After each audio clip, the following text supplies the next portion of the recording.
was humming. 70.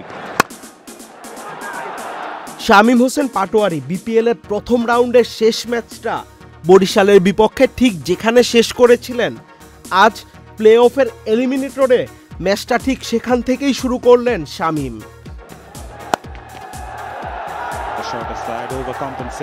প্রথম রাউন্ডের ওই ম্যাচে শেষ দিকে দলের প্রয়োজনে 12 বলে 30 রানের দুর্দান্ত এক ঝড়ো ইনিংস খেলেছিলেন শামীম, যেখানে 4-এর মার ছিল 3টি আর ছক্কা হাঁকিয়েছিলেন 2টি।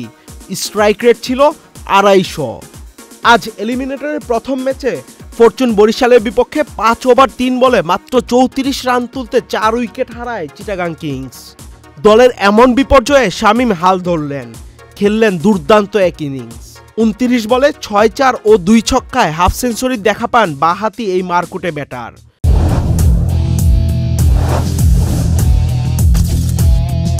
শুরু থেকেই দুর্দান্ত ব্যাট করতে থাকা শামীম 9-4 ও 4 ছক্কায় 47 বলে 79 রান করেন। এলিমিনেটরের মতো গুরুত্বপূর্ণ ম্যাচে শামীম ছাড়া এদিন ওপেনার পারভেজ ইমন শুধু 2 অঙ্কের দেখা পান। পারভেজ ইমন করেন 36 বলে 36 রান। এদিন চিটাগাং কিংসের হয়ে মাত্র এই 2 জন ব্যাটারই দেখা পান 2 অঙ্কের। বরিশালের বোলারদের নিয়ন্ত্রিত বোলিংয়ে চট্টগ্রামের সংগ্রহ দাঁড়ায় 20 ওভার শেষে মাত্র 149 রান।